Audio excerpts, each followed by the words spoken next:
Friends வணக்கம் and welcome back to Mahitha Sri channel. யாரெல்லாம் மகிதா ஸ்ரீ சேனலை சப்ஸ்கிரைப் பண்ணி அவங்களாம் மறக்காமல் சப்ஸ்கிரைப் பண்ணுங்கள்.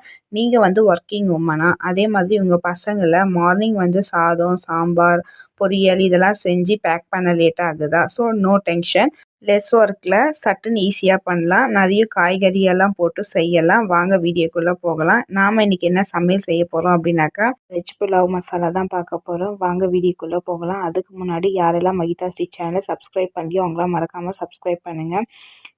இன்றைக்கி வந்து நான் ஒரு குக்கரில் வந்து 2 டேபிள் ஸ்பூன் எண்ணெய் விட்டுருக்கேன். எண்ணெய் அப்படி இல்லை அப்படின்னாக்கா நெய் விட்டுக்கலாம். எண்ணெய் காஞ்சதுக்கு அப்புறமா சோம்பு, பட்டை, லவங்கம், ஏலக்காய், முந்திரி, பிரிஞ்சி இலை இதெல்லாம் சேர்த்து நல்லா வதக்கணும். வதங்கின பிறகு வெங்காயம் போட்டு நல்லா வதக்கணும். வெங்காயம் கலர் மாறின பிறகு பச்சை மிளகாய் போட்டு வதக்கணும்.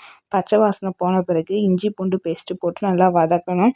நான் இன்றைக்கி கேரட்டு, உருளைக்கிழங்கு எடுத்திருக்கேன். உங்களுக்கு வேணும்னா பீன்ஸு, காலிஃப்ளவர், பட்டாணி போட்டு வதக்கிக்கோங்க. நான் இன்றைக்கி 2 வெஜிடபிள்ஸ் தான் எடுத்திருக்கேன். அதுக்கப்புறமா தக்காளி ஆட் பண்ணி நல்லா வதக்கிக்கிறேன். ஒரே ஒரு தக்காளி ஆட் பண்ணியிருக்கேன்.